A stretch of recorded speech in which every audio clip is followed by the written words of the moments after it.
আকবার। এক জীবনে আল্লাহর পবিত্র নাম উচ্চারণ করতে পারার মতো সৌভাগ্য আর কি হতে পারে আমাদের, যে আল্লাহ জিহ্বা দিলেন, জবান দিলেন, যে আল্লাহ ভাষা দিলেন। সূরাতুর রহমানে ৪র্থ আয়াতে আল্লাহ রাব্বুল আলামিন বলেন, আল্লামাহুল বায়ান। মনের অনুভূতি ব্যক্ত করার মতো শক্তি কে দিয়েছেন? আল্লাহ শিখিয়েছেন। আল্লাহর দেয়া জবান দিয়ে, আল্লাহর দেয়া ভাষা দিয়ে, জিহ্বা দিয়ে আমি আল্লাহ জাল্লা জালালুহু আম্মা নওয়ালুহুর পবিত্র নাম উচ্চারণ করব, এর চেয়ে সৌভাগ্যের আর কিছু হতে পারে? এজন্যেই আমরা জুমার দিন আপনাদেরকে আল্লাহর নামটা উচ্চারণ করাই। জানা তো নেই, হয়তোবা কিয়ামতের ময়দানে এই যে জবান নাড়িয়ে আল্লাহ আল্লাহ আল্লাহ নাম উচ্চারণ করছি, হয়তোবা এটা আমার নাজাতের উসিলা হতে পারে। আল্লাহ তৌফিক দান করুন, বলুন আমিন। যখন সুযোগ হবে আল্লাহ আল্লাহ আল্লাহ পবিত্র নাম আমরা জপব, পারবো না ইনশাআল্লাহ? আল্লাহ আল্লাহ এই পবিত্র নামের চেয়ে মজার আর কিছু আছে? এই পৃথিবীতে জলে স্থলে জমিনে আসমানে নভমণ্ডল ভূমণ্ডল সব জায়গায় কার রাজত্ব চলবে? আল্লাহ। দুঃখজনক বাস্তবতা, সাময়িক ছোট্ট একটা জীবন নিয়ে পৃথিবীতে এসেছি। বিভিন্ন মতবাদের ফাঁদে পড়ে আল্লাহর সার্বভৌমত্ব, আল্লাহর মালিকানা, আল্লাহর হাতেই সব, আল্লাহর হুকুমেই পৃথিবী চলবে, জীবন চলবে, ব্যক্তি জীবন, পারিবারিক জীবন, সামাজিক জীবন, রাষ্ট্রীয় জীবন, আন্তর্জাতিক জীবন, জীবনের প্রতিটা পরিসর কেবল আল্লাহর হুকুমেই পরিচালিত হবে। এই অনুভূতি তো আমরা অনেকে লালন করি, কিন্তু বাস্তবতায় গিয়ে আমরা অনেকে হোঁচট খাই, ঠিক কিনা? আল্লাহ তাআলা যেন আমাদের এই জবানের কথাগুলোকে অন্তরে শতভাগ ধারণ করে যাপিত জীবনে, বাস্তবিক জীবনে আমরা যেন প্রয়োগ করতে পারি। এমন একটা সুন্দর সমাজ যেন আমরা গড়ে তুলতে পারি, যে সমাজে সবার আগে উচ্চারিত হবে যে আল্লাহর হুকুম চলবে, সোসাইটির আগে সুন্নাহ চলবে। সোসাইটি কি বলে সেটা দেখার আগে এমন একটা প্রজন্ম, এমন একটা সমাজ যেন আমরা গড়ে তুলতে পারি, যে সমাজের সদস্যরা সবার আগে বলবে এক্ষেত্রে সুন্নাহর নির্দেশনা কি, এক্ষেত্রে আমার রব আল্লাহ, আমার রসুল মুহাম্মদ সাল্লাল্লাহু আলাইহি ওয়াসাল্লাম কি নির্দেশনা দিয়েছেন। আমরা পারবো না ইনশাআল্লাহ? সেজন্য প্রথম আমাদেরকে কাজটা করতে হবে, নিজের ব্যক্তি জীবনের প্রতিটা সেক্টরে আল্লাহর হুকুমকে আমরা প্রাধান্য দিব। পারবো না ইনশাআল্লাহ? ধীরে ধীরে আস্তে আস্তে পর্যায়ক্রমে নিজের ব্যক্তি জীবনটাকে, আমি তো আমার জীবনকে আল্লাহর হুকুম অনুযায়ী চালানোর চেষ্টা করতে পারি না। এটা মনে রাখতে হবে, আল্লাহ আমাকে যত হুকুম দিয়েছেন প্রত্যেকটা হুকুম পালন করার যোগ্যতা আল্লাহ আমাকে দিয়েছেন। সন্দেহ আছে কোনো? কার কথা এটা? কোরআন কারীমের সবচেয়ে বড় সূরা কোনটা? সূরাতুল বাকারার সর্বশেষ আয়াত 286 নম্বর আয়াতের প্রথম অংশে, এবং এটা আরো অনেক আয়াতের মধ্যে আল্লাহ বলেছেন। সূরাতুল আরাফেও এসেছে অনেক জায়গায়। তো সূরাতু আল বাকারার 286 নম্বর আয়াত সর্বশেষ আয়াতের শুরুর অংশে আল্লাহ বলেন, লা ইউকাল্লিফুল্লাহু নাফসান ইল্লা উসআহা। আল্লাহ কোনো মানুষকে তার সক্ষমতার বাইরে কোনো নির্দেশনা দেন না। আল্লাহর নির্দেশনাই তো হচ্ছে শরিয়া, নাকি? আল্লাহর নির্দেশনাই হচ্ছে সুন্নাহ। কখনো সুন্নাহ বলে কোরআন, সুন্নাহ এবং পুরো ইসলামটাকেই বোঝানো হয়। যেমন রাসূলুল্লাহ সাল্লাল্লাহু আলাইহি ওয়াসাল্লামের বিখ্যাত একটা হাদিস আপনারা অনেকেই শুনেছেন, বিভিন্ন কিতাবের মধ্যে পড়েছেন। হাদিসটি জামে তিরমিজি সহ বিভিন্ন হাদিসের কিতাবের মধ্যে এসেছে। ইরবাজ ইবনে সারিয়া রাদিয়াল্লাহু আনহু সাহাবী, তিনি বলেন, একদিন রাসূলুল্লাহ সাল্লাল্লাহু আলাইহি ওয়াসাল্লাম আমাদের উদ্দেশ্যে এক সারগর্ভ অসাধারণ এক ভাষণ প্রদান করলেন। ওয়াজিলাত মিনহাল কুলুব ওয়া যারাফাত মিনহাল উয়ুন। যে ভাষণ শুনে আমাদের চোখ অশ্রুসিক্ত হলো, হৃদয় বিগলিত হলো। সেই ভাষণের এক পর্যায়ে আমরা নবীজি সাল্লাল্লাহু আলাইহি সাল্লামকে বললাম, ইয়া রাসূলুল্লাহ, ইয়া হাবিবাল্লাহ, আউসিনা কান্নাহা মাউইযাতু মুওয়াদ্দি'। ইয়া রাসূলুল্লাহ, আমাদেরকে আরো কিছু নসিহত করুন, মনে হচ্ছে বিদায়ী নসিহত। আমরা দেখি কেউ যখন দূর দেশে যায়, দূরের সফরে যায়, তখন মুরব্বীদের কথাগুলো, মুরব্বীরা যখন কথা বলেন খুব আবেগ নিয়ে কথা বলেন না, যে বাবা এটা করবে, এটা খাবে, সেখানে কি এই বিষয়গুলো লক্ষ্য রাখবে। তো রাসূলুল্লাহ সাল্লাল্লাহু আলাইহি ওয়াসাল্লাম বড় আবেগ ঘন অসাধারণ এক ভাষণ দেওয়ার পরে সাহাবায়ে কেরাম বললেন, ইয়া রাসূলুল্লাহ, মনে হচ্ছে আপনার এই ভাষণটা শেষ ভাষণ কিনা, আমাদেরকে আরও আমাদের যাপিত জীবনে খুবই কার্যকর কিছু নসিহত আমাদেরকে করুন। তখন নবী সাল্লাল্লাহু আলাইহি ওয়াসাল্লাম অসাধারণ এক নসিহত করলেন, যে নসিহতটা আজকে ছেড়ে দেওয়ার কারণে মুসলিম উম্মাহ অসহায় ইয়েতিম বাচ্চার মতো যেদিকে যাচ্ছে সেদিকেই মার খাচ্ছে। নবী সাল্লাল্লাহু আলাইহি ওয়াসাল্লাম তখন যে নসিহত করেছিলেন, তিনি বলেছিলেন, আমার প্রিয় উম্মত শোনো, আলাইকুম বিসুন্নতি ওয়া সুন্নাতিল খুলাফাইর রাশিদিন আল মাহদিয়িন আদু আলাইহা বিন নওয়াজিজ ইয়াকুম ওয়া মুহদাসাতিল উমুর ফাইন্না কুল্লা মুহদাসাতিন বিদআহ ওয়া কুল্লা বিদআতিন দালালাহ ওয়া কুল্লা দালালাতিন ফিন নার। আমার প্রিয় উম্মত, তোমাদেরকে নসিহা করছি, উপদেশ দিচ্ছি, তোমরা আমার সুন্নাহ, অর্থাৎ আমি যে কথাটা বলার জন্য হাদিসটা এনেছি, সুন্নাহ দ্বারা কখনো কখনো পুরো শরিয়াকে বোঝানো হয়, পুরো ইসলামকে বোঝানো হয়। কখনো সুন্নাহ দ্বারা নবী সাল্লাল্লাহু আলাইহি ওয়াসাল্লামের বিশেষ কিছু আমল বোঝানো হয়, আবার কখনো সুন্নাহ দ্বারা ফরজ, ওয়াজিব এবং মুস্তাহাবের মাঝামাঝি অংশটাকে বোঝানো হয়। এই হাদিসের মধ্যে সুন্নাহ দ্বারা পুরো ইসলামকেই বোঝানো হয়েছে, যে আমার প্রিয় উম্মত, আলাইকুম বিসুন্নতি, তোমাদের জন্য আবশ্যক হচ্ছে আমার সুন্নাহ, আমার আনিত দ্বীন, আমি যে ইসলাম আল্লাহর পক্ষ থেকে নিয়ে এসেছি, যে কোরআন সুন্নাহ নিয়ে এসেছি, সেটাকে মজবুতভাবে আঁকড়ে ধরো, বলুন সুবহানাল্লাহ। এবং আমার পরে হেদায়াত প্রাপ্ত আমার যে 4 খলিফা, তাদের নির্দেশনাগুলো মেনে চলবে। এরপর নবী সাল্লাল্লাহু আলাইহি ওয়াসাল্লাম চমৎকার একটা এক্সাম্পল দিয়েছেন, আদু আলাইহা বিন নওয়াজিজ, কিছু মানবে কিছু মানবে না, এরকম যেন না হয়। আমার সুন্নাহগুলো, আমার দ্বীনকে, আমার শরীয়তকে এমনভাবে আঁকড়ে ধরবে। নওয়াজিজ, নাজিজা এর বহু বচন, নাজিজা বলা হয় মাড়ির দাঁত। আমরা দেখি সামনের দাঁত দিয়ে কোনো কিছু কামড়ে ধরলে অনেক সময় টান দিলে ছুটে যায়, ঠিক কিনা? কিন্তু মাড়ির দাঁত দিয়ে যদি কোনো একটা জিনিস কামড়ে ধরা হয়, আর ওই ব্যক্তি যদি শক্তিশালী হয়, সহজে সেটা কেউ টান দিয়ে সরিয়ে দিতে পারবে না। এজন্য রাসূলুল্লাহ সাল্লাল্লাহু আলাইহি ওয়াসাল্লাম উদাহরণ দিচ্ছেন যে কিছু মানবে কিছু মানবে না, কিছু ধরবে কিছু ছাড়বে, এরকম না। আমার সুন্নাহকে, আমার দ্বীনকে, আমার ইসলামকে ব্যক্তি জীবন, পারিবারিক জীবন, সামাজিক জীবন, রাষ্ট্রীয় জীবন, আন্তর্জাতিক জীবন, সর্বত্র এমনভাবে আঁকড়ে ধরবে, যেমন মানুষ তার মাড়ির দাঁত দিয়ে কোনো কিছু ধরে, তার চেয়ে বেশি শক্তিশালী, তার চেয়ে বেশি মজবুতভাবে আমার দ্বীনকে, আমার ইসলামকে আঁকড়ে ধরবে। তোমরা কখনো বিপদগামী হবে না। তোমাদের পায়ের নিচে সারা পৃথিবী, মর্যাদা, সম্মান তোমাদের পায়ের নিচে এসে পড়বে, বলুন সুবহানাল্লাহ। তো এমনটা হয়েছে কিনা? সাহাবায়ে কেরাম কয়েক লক্ষ মানুষ, তারা রাসূলুল্লাহ সাল্লাল্লাহু আলাইহি ওয়াসাল্লামের সুন্নাহকে এমনভাবে আঁকড়ে ধরেছিলেন, তখনকার সময়ের পরাশক্তি রোম, পারস্য তাদের পায়ের নিচে এসে পদচুম্বন করেছে কিনা? তাদের হাতে রোম, পারস্য বিজয়ী হয়েছে।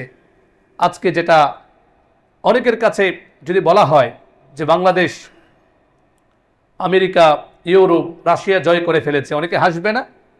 তখনকার সময়ে কয়েক লক্ষ মানুষ, সাহাবায়ে কেরাম, আল্লাহ রাব্বুল আলামিনের পক্ষ থেকে আসা দ্বীনকে তারা মজবুতভাবে আঁকড়ে ধরার কারণে কয়েক লক্ষ মানুষের সামনে সুবিশাল সাম্রাজ্য, রোম সাম্রাজ্য, পারস্য সাম্রাজ্য, সব একেবারে সাহাবায়ে কেরামের পদতলে চুম্বন করেছে। সাহাবায়ে কেরামের হাতে তারা পরাজিত হয়েছে। কারণ আল্লাহ রাসূল সাল্লাল্লাহু আলাইহি ওয়াসাল্লাম বলেছেন, এই উম্মাহ যতদিন সুন্নাহকে নিয়ে থাকবে, এই উম্মাহ পথ হারাবে না। যখন এই উম্মাহ সুন্নাহকে ছেড়ে দিবে, দ্বীন থেকে বিচ্যুত হবে, তখন অনেক আবিষ্কার হবে, অনেক বড় বড় বিজ্ঞানী, ডক্টর, অনেক কিছুই হবে। কিন্তু সুন্নাহ থেকে যদি উম্মাহ বিচ্ছিন্ন হয়ে যায়, দ্বীন থেকে যদি উম্মাহ বিচ্ছিন্ন হয়ে যায়, তাহলে উম্মাহ পথ হারাবে, কোনো সন্দেহ নেই। আজকে মিডিয়ার হিসেবে 200 কোটির উপরে মুসলমান, আর তখন ছিল কয়েক লক্ষ মুসলমান। আল্লাহু আকবার। এই কয়েক লক্ষ মুসলমানের হাতে সারা পৃথিবীর অমুসলিমরা নাখানি চুবানি খেয়েছে। আর আজকে 200 কোটির উপরে মুসলমান, আমরা অসহায় এতিম বাচ্চার মতো আজকে এখানে মার খাই, আজকে ওখানে মার খাই। মনে রাখতে হবে, সংশোধন, উত্থান, জীবনকে সাজাতে হবে নিজের পরিবার থেকে। আমরা অনেক সময় এমন হয় যে অন্যদের দিকে তাকাই, কিন্তু আমি যে রাসূলুল্লাহ সাল্লাল্লাহু আলাইহি ওয়াসাল্লামের আনিত দিন সুন্নাহ থেকে সরে আছে, এদিকে নজর পড়ে না। যদি আমরা আবার জাগতে চাই, উম্মাহ যদি জাগতে চাই, উম্মাহকে সুন্নাহর পথে আসতে হবে। বুঝতে পেরেছি আমরা? সুন্নাহর অনুসরণ করা ছাড়া সুন্নতের অনুসরণের কোনো বিকল্প নেই। উম্মাহ সঠিক পথে থাকবে যতক্ষণ এই উম্মাহ সুন্নাহর পথে চলবে। সুন্নাহ থেকে বিচ্যুত হলে উম্মাহর সফলতা সমৃদ্ধি থাকবে না।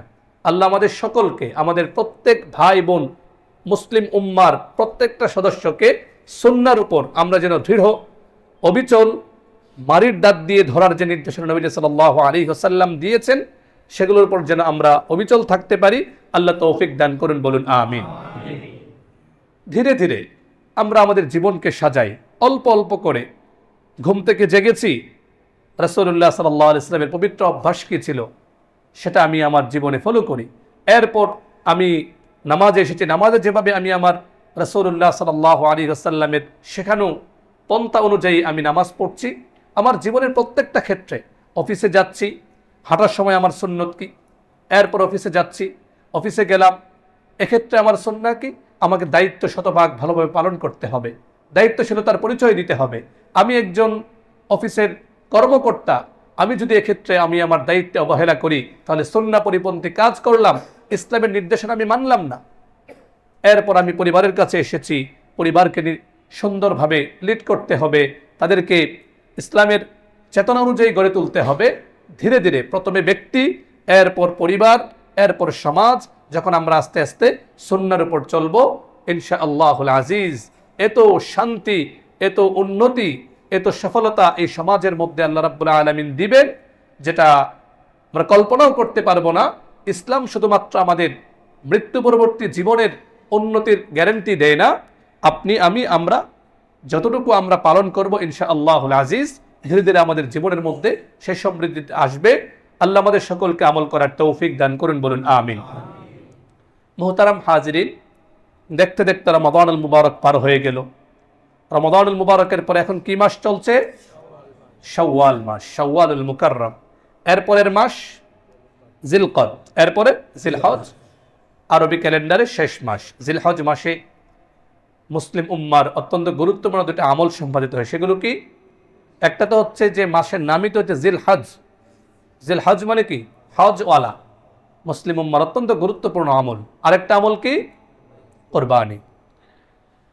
তো আল্লাহ রাব্বুল আলামিন আমাদেরকে রমাদানুল মুবারক কাটিয়ে আমরা এই শাওয়াল মাসে উপনীত হতে পেরেছি, আলহামদুলিল্লাহ। অনেকের শাওয়াল মাস কেন্দ্রিক একটা গুরুত্বপূর্ণ সুন্নাহ 6 রোজা অনেকে সম্পন্ন হয়ে গিয়েছে না?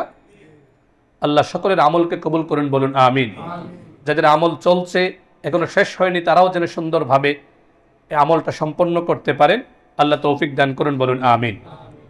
মুহতারাম হাজিরিন, রমাদানুল মুবারকে আমাদের মধ্যে নেক আমলের একটা জজবা, একটা উদ্দীপনা তৈরি হয়, ঠিক কিনা? রমজানুল মুবারক তো বছরে কয়বার আসে? একবার, 11 মাস পরে আসে। আর রমাদানুল মুবারক আরবি ক্যালেন্ডারে কততম মাস? 9ম মাস। এরপরে 10ম মাস শাওয়াল, একাদশ জিলকদ, এরপরে জিলহজ। তো রমাদানুল মুবারকে যারা অনেক নেক আমল করেছি, আলহামদুলিল্লাহ, এটা অনেক সৌভাগ্যের। আল্লাহ আমাদের প্রত্যেকের ছোটোখাটো, সামান্য, অসামান্য যে যা আমল করতে পেরেছি, আল্লাহ প্রত্যেকটা আমলের ভুল ত্রুটিগুলো দূর করে আল্লাহ যেন কবুল করে নেন, বলুন আমিন। এখন আমাদের যে সমস্যাটা হয়, রমাদানুল মুবারকে তো আমরা অনেক নেক আমল করি প্রত্যেকের সাধ্য অনুযায়ী, কিন্তু রমাদান শেষ হওয়ার পরে আমরা সেগুলো অনেকেরই ছুটে যায়। এটা দুঃখজনক। আমরা কি রমজানি হব নাকি রব্বানি হব? ব্যাখ্যা করছে, রমাদানি মানে যারা কেবল রমজানি আমল করে, বাকি 11 মাস আর আমল করে না।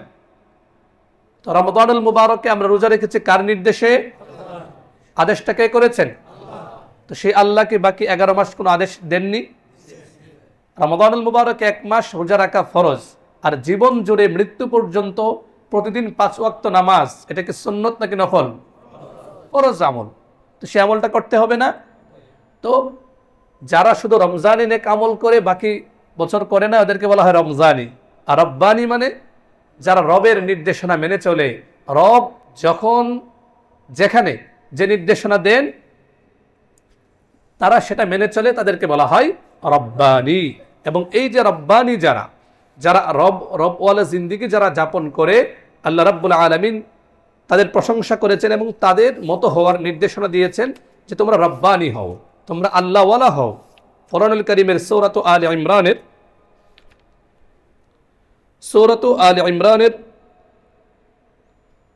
৭৯ নম্বর আয়াতে কারিমা, এখানে আল্লাহ রাব্বুল আলামিন বলেন ওয়ালাকিন কুনু রব্বানিয়িন, ওয়ালাকিন কুনু রব্বানিয়িন বিমা কুনতুম তুআল্লিমুনাল কিতাবা ওয়া বিমা কুনতুম তাদরুসুন।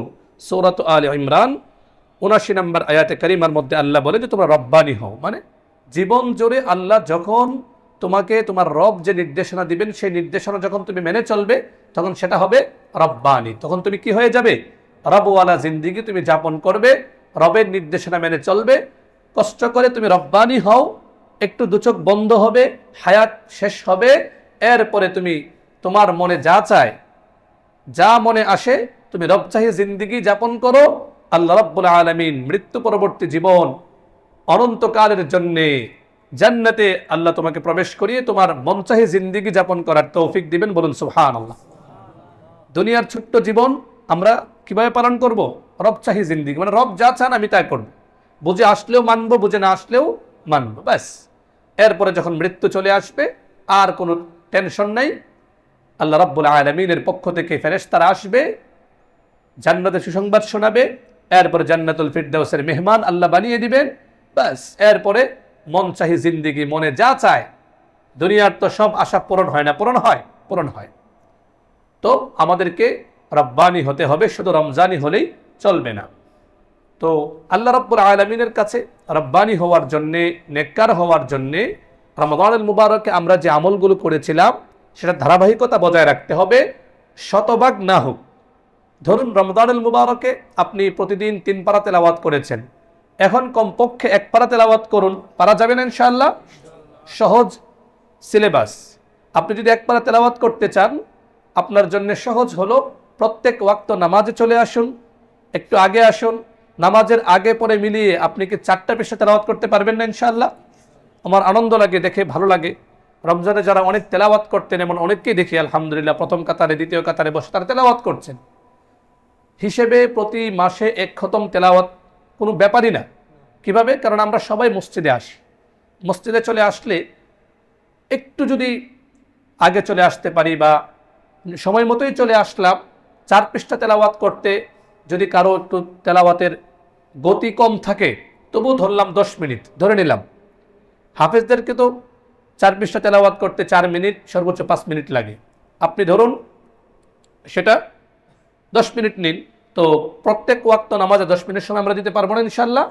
তাহলে 4 পৃষ্ঠা করে যদি আমি দৈনিক তেলাওয়াত 5 ওয়াক্ত নামাজের পর পরে 4 পৃষ্ঠা করে পড়ি, তাহলে 1 পারায় কত পৃষ্ঠা? 20 পৃষ্ঠা। মানে ওই ইয়াগুলো আর কি, যেগুলো হেফজে কোরআন শরীফ, অনেকে তো কলিকাতা ছাপা আর কি জানি এগুলো পড়েন, এগুলোর পৃষ্ঠা মিল থাকে না। কিন্তু হেফজে কোরআন শরীফগুলো কত পৃষ্ঠায়? 28 পারা পর্যন্ত সবগুলো 20 পৃষ্ঠায়।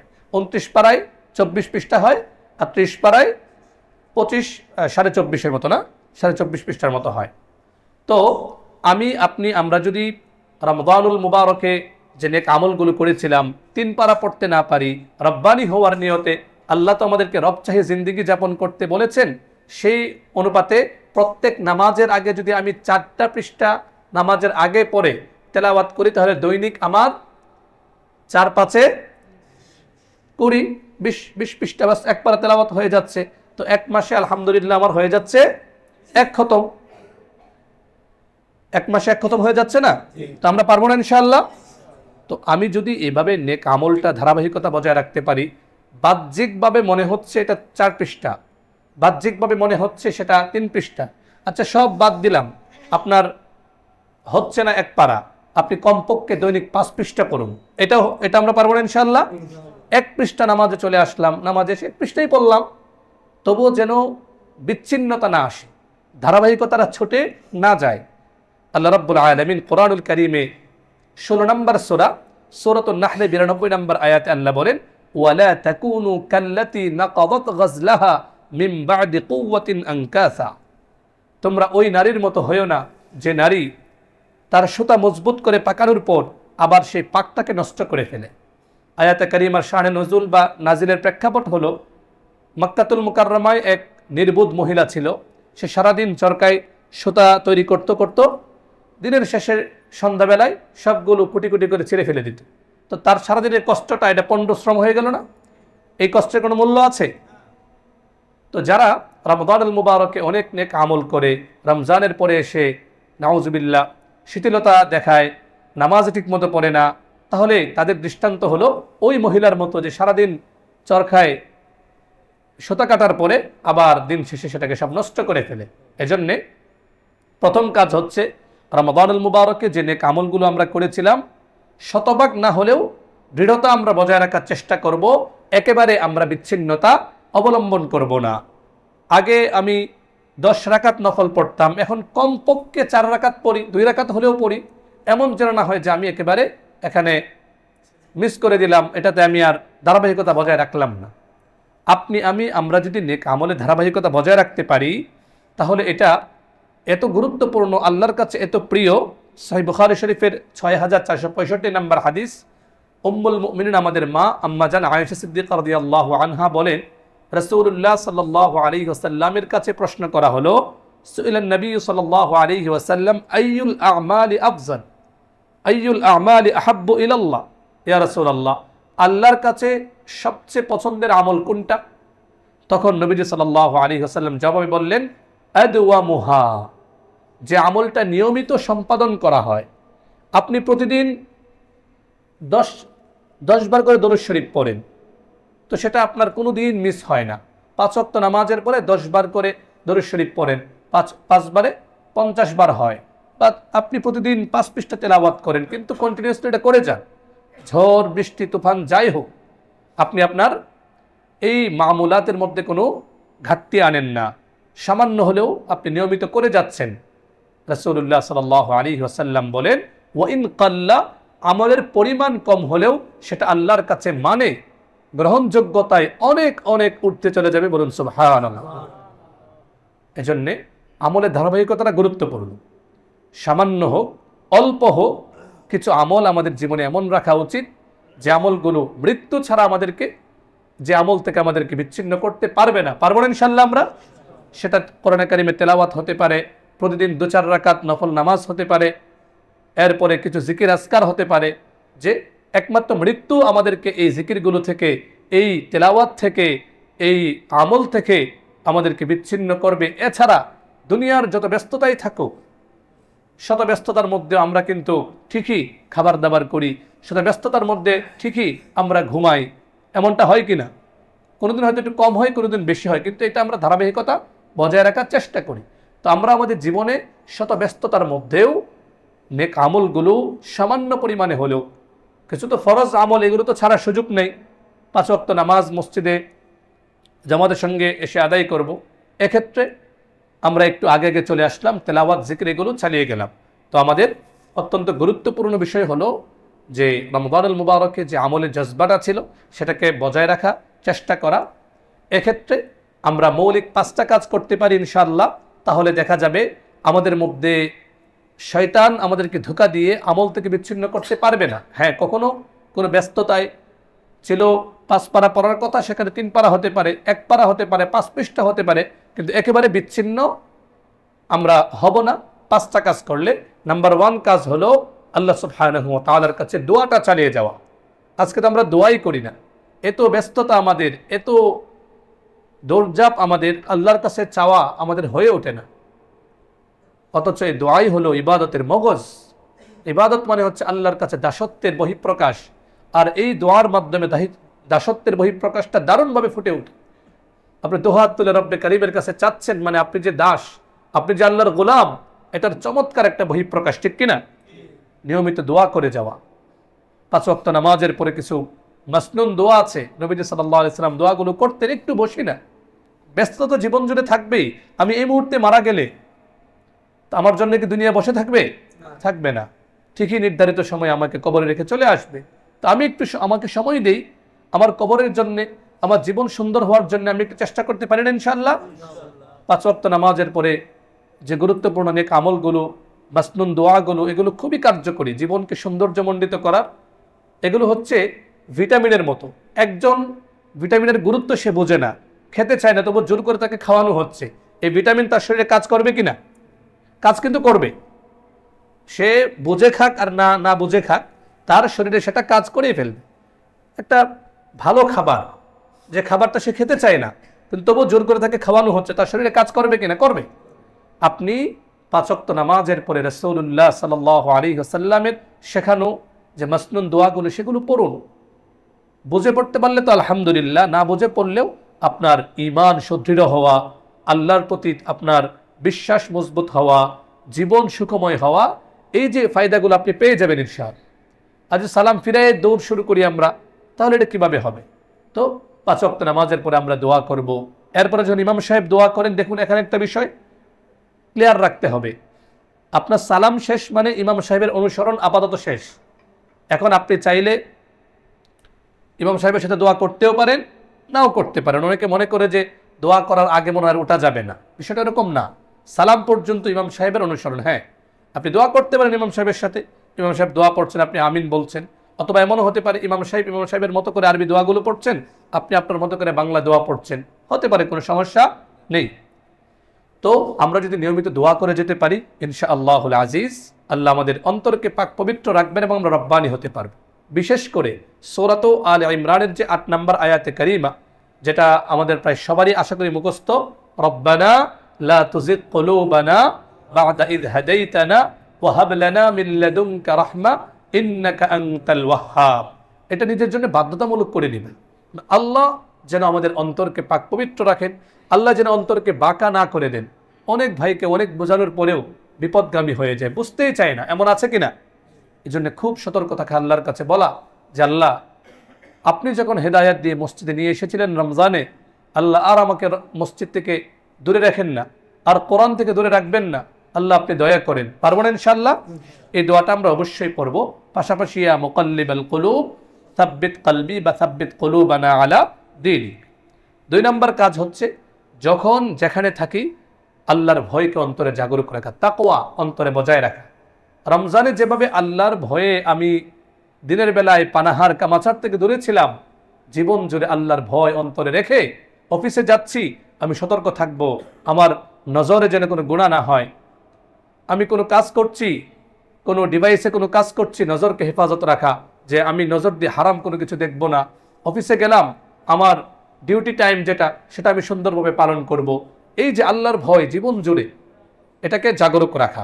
3 নম্বর যে বিষয়টা আমরা যদি যাপন করতে পারি, তাহলে আমরা রব্বানি হতে পারবো, আমাদের বছর জুড়ে আমল ঠিক থাকবে। সেটা হচ্ছে যখন যেখানেই থাকি চেষ্টা করব আমরা মসজিদে গিয়ে নামাজটা পড়ার।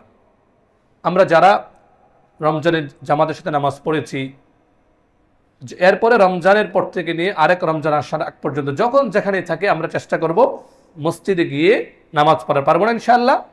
তাহলে দেখা যাবে আস্তে আস্তে আমাদের জীবন সুন্দর হবে। 4 নম্বর, কোরআন চর্চা অব্যাহত রাখা, যেটা আমি আগেই বলেছি, সামান্য পরিমাণে হলেও, সেটা 5 পৃষ্ঠা হোক।